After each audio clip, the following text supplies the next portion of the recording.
Hello viewers, তো on স্ক্রিনে তোমরা একটা নোটিফিকেশন দেখতে পাচ্ছ। এখানে কারা আবেদন করতে পারবে, কি নোটিফিকেশান, কোন রিক্রুটমেন্টের কথা অফিসিয়ালভাবে প্রকাশিত হয়েছে সেটা তোমাদের এখানে বলবো। তো দেখো, important note, only online applications on একটা লিঙ্ক দেওয়া রয়েছে, ইজ ইনভাইটেড। এবং যে তোমাদের এটার অনলাইন অ্যাপ্লিকেশান ওপেনিং ডেট শুরু হচ্ছে আজ থেকে, অর্থাৎ 24/1/2024, অর্থাৎ জানুয়ারি মাসের 24 তারিখ থেকে, এবং অনলাইনের আবেদনের শেষ তারিখ হচ্ছে 13ই ফেব্রুয়ারি 2024। যেখানে বলেছে online applications are invited from enrolment of 10,285 home guards volunteers, অর্থাৎ 10,285টি শূন্য পদে হোমগার্ড ভলেন্টিয়ার্স নিয়োগ করা হবে। ঠিক আছে, চলো। তো দ্বিতীয়ত এর জন্য বলে রাখছি, এর জন্য তোমাদের এজ কেমন লাগবে সেটাও একটু ভালো করে দেখে নাও। এজ লাগবে হচ্ছে 20 থেকে 45 বছরের মধ্যে হয়ে থাকলে তুমি এখানে আবেদন করতে পারবে। এখানে যে বয়সটা দিয়েছে, বয়সের তারিখটা দেখো, 2/1/1979, অর্থাৎ জানুয়ারি মাসের 2 তারিখ 1979 সাল থেকে 1/1/2004, অর্থাৎ জানুয়ারি মাসের 1 তারিখ 2004 তারিখের মধ্যে তোমার যদি জন্ম হয়ে থাকে তাহলে তুমি এখানে অ্যাপ্লিকেশন আবেদন করতে পারবে, 20 থেকে 45 বছর। ঠিক আছে, এডুকেশন কোয়ালিফিকেশান শুধুমাত্র 12th পাস, উচ্চ মাধ্যমিক পাস করে থাকলে তুমি এখানে আবেদন করতে পারবে। এর জন্য হাইট কি লাগবে দেখো, হাইটের ক্রাইটেরিয়া রয়েছে 165 সেন্টিমিটার পুরুষদের জন্য, মহিলাদের 152 সেন্টিমিটার ফিমেলদের জন্য। ঠিক আছে, রিক্রুটমেন্ট পদ্ধতি এটা একটু দেখে নাও। প্রথমে তোমাদের যে স্টেজ 1 হবে, স্টেজ 1-এ হবে physical measurement and efficiency test, PMET। এটা শুধুমাত্র কোয়ালিফাইং করতে হবে। ঠিক আছে, 2 নম্বর তোমাদের যেটা হবে সেটা হচ্ছে স্টেজ 2, যেখানে তোমাদের রিটেন এক্সাম হবে, রিটেন টেস্ট হবে এবং বোনাস মার্ক থাকবে।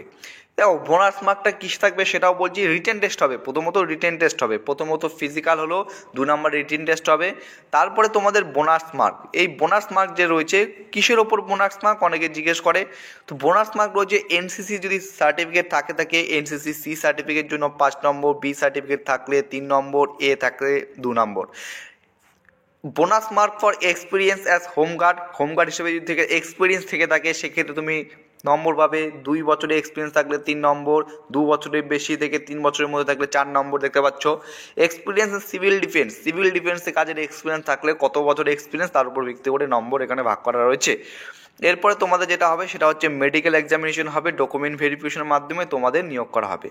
অ্যাপ্লিকেশন ফি 100 টাকা। To apply online candidates will have to pay 100 each plus convenience. ঠিক আছে, 100 টাকা ফি তোমরা এখানে কিন্তু প্রত্যেকে দেখতে পাচ্ছ। সবথেকে গুরুত্বপূর্ণ যেটা প্রশ্ন, কারা আবেদন করতে পারবে।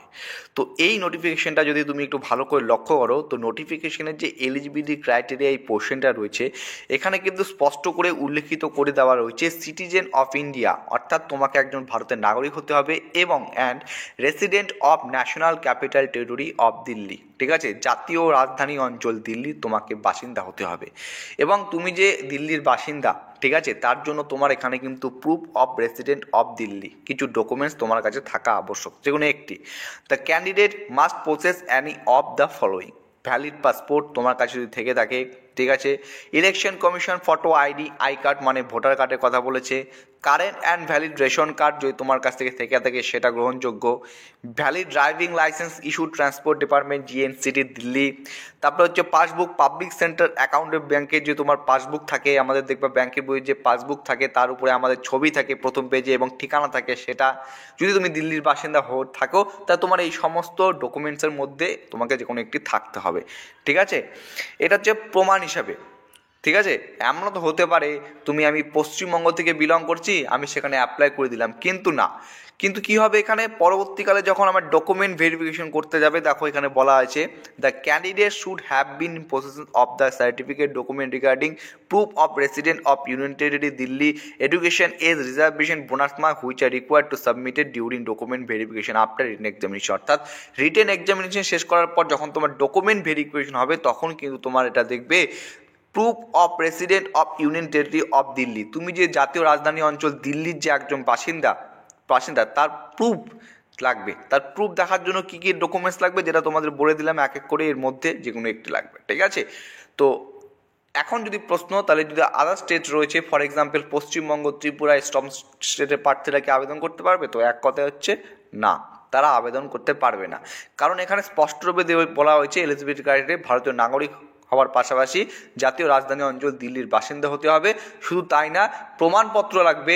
যখন তোমার ডকুমেন্ট ভেরিফিকেশন হবে, তখন যদি তুমি ঠিকমতো প্রমাণ সেখানে উপস্থাপন করতে না পারো, তাহলে কিন্তু তোমাকে সেখান থেকে বাদ দেওয়া হবে। ঠিক আছে, এটা কিন্তু স্পষ্টতভাবে কিন্তু উল্লেখিত রয়েছে। ঠিক আছে, এটা কিন্তু যার জন্য এখানে পয়েন্টগুলো সুন্দর করে উল্লেখিত করা রয়েছে। এই ছিল সংক্ষিপ্ত ভিডিও। যদি ভিডিওটি ভালো লেগে থাকে অবশ্যই লাইক করবে এবং নতুন হয়ে থাকলে চ্যানেলটিকে সাবস্ক্রাইব করে অবশ্যই পাশে থাকার চেষ্টা করবে। Good night.